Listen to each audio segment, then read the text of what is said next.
Well, come back. What are they all congregating for? Oh, that can't be good. Plotting my demise. Hostile takeover. Or when the next load of silage is going out. Which could it be? We'll see. Anyway, I can't reach much further over the electric fence, if you can see that. So, down to a couple more, I think. We're down to less than 3 bays, so 3 lengths of 16 feet. So, we're down to this, where the fence is attached to the building.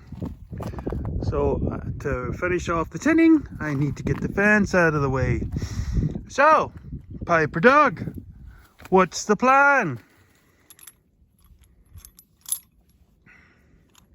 Free.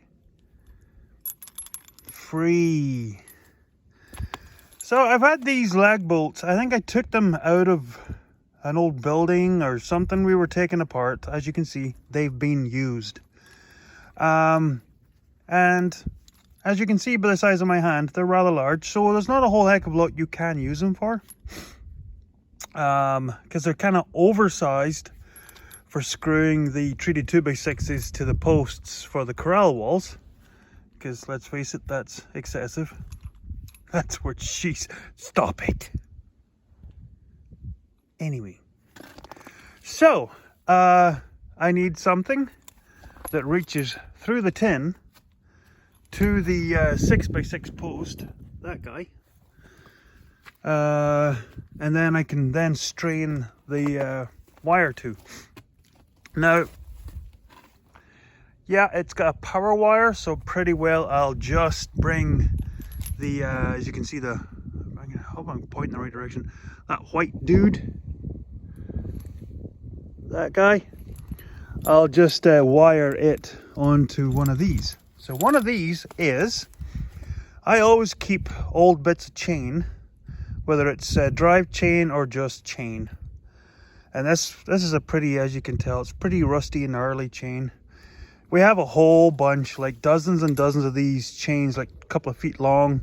They're used for attaching panels and gates, and just for everyday. Most ranchers have buckets full of short bits of chain. So this is one of those that probably gets dropped in the mud, stayed in the mud for a year or two, and then went out through the mud, the poop spreader, out to the field and laid out in the field for a while, and then it showed up on the shank of an ear seeder. That's why it's so bad. So, cut every third link, and then like you see, washer, link. So when it goes in, and then you have this little doodad here to go, see if I can do this, like that. Whoops. And then yeah, you just attach the wire on there, give her a yank, and give her a pig. You're pretty well, you're never going to break these, not with the fence. The fence will give out before these do. Doesn't matter what your cows do to it or what you do to it. So it should be fine. It'll be fine for this job. And like I said, just for the power wire, I'll just wire on one of the insulators onto one of these doodads, and then she should be good. Right now this fence is one hot, and then this mesh, not a huge fan of mesh, not over here anyway, because snow tends to pull it down and twist it and stretch it and mess it up, and then the animals finish it off. But as you can see from there, barb, do love my barb. So that's why there is 5 holes in the wall for now. So power will go on top, and then I'll just sort of wrench and angle that onto these 4, and then eventually those 5 will be, well, 4 anyway will be barb, and then the top one will probably always be power, because it's always nice to have some power, and then the rest can be low maintenance barb. So yeah, I'm gonna fire these in, bring you back and show you what I mean. Okay, bolts in. So now, to pull the wire, tension it, hook it on, and get on. I'll bring you back when that's done.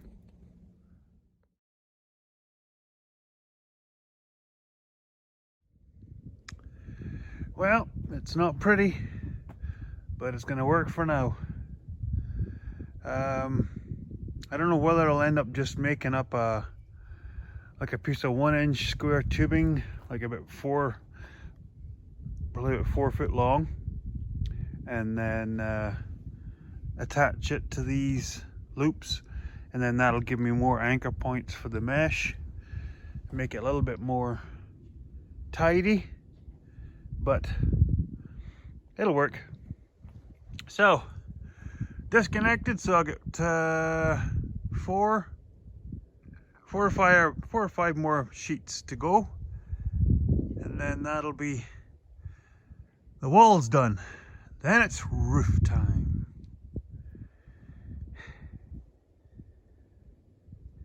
Gotta go feed the cows. Here we go. Maiden voyage. Yeah, handy tip. When you leave a full load of silage in your wagon overnight and it dips below -30, yeah, silage will freeze. Well, you're gonna have to get in there. If you don't hear from me, it means Mrs. Piper Doug turned it on, as phoning in the insurance company as we speak.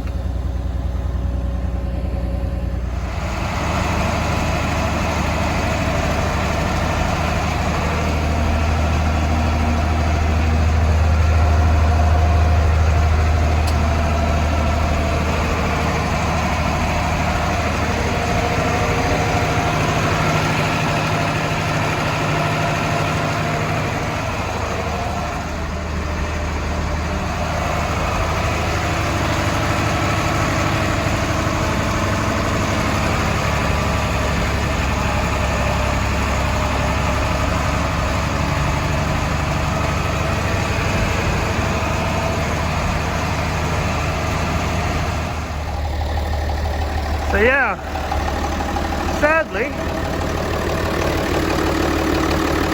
we got some pretty bad blow-by.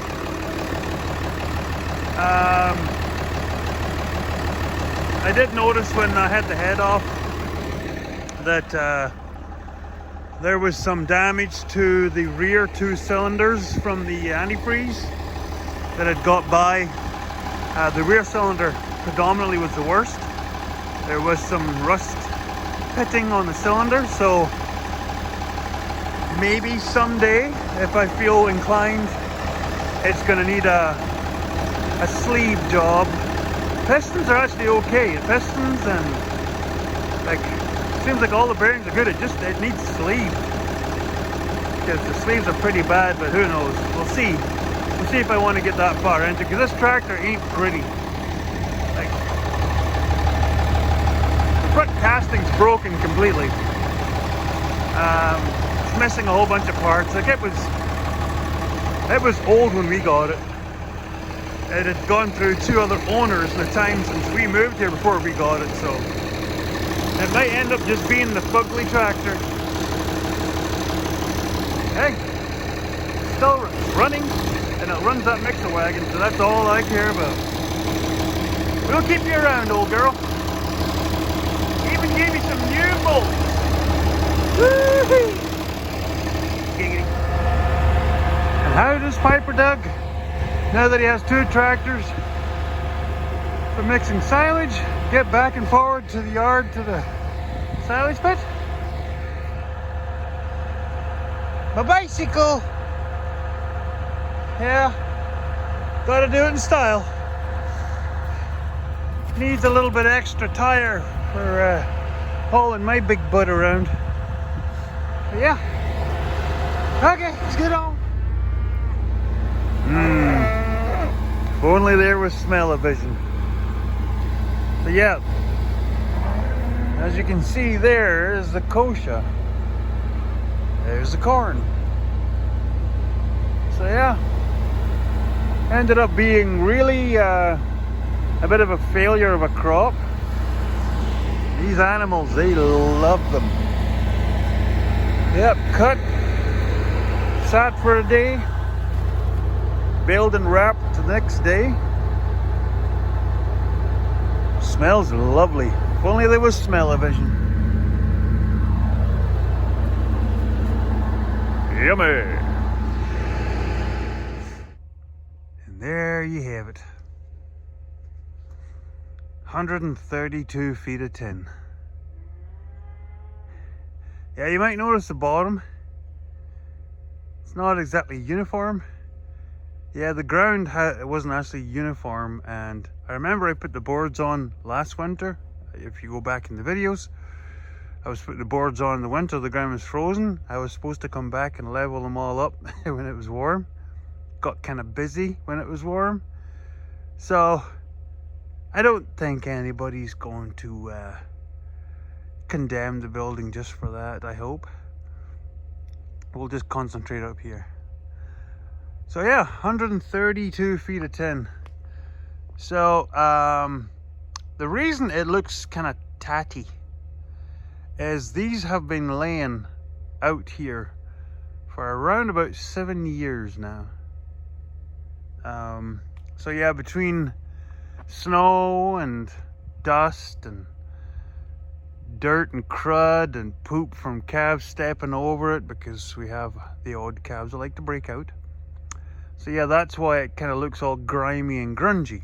But pretty sure after a few rains next year, she'll have a bit of a different look to her. The reason why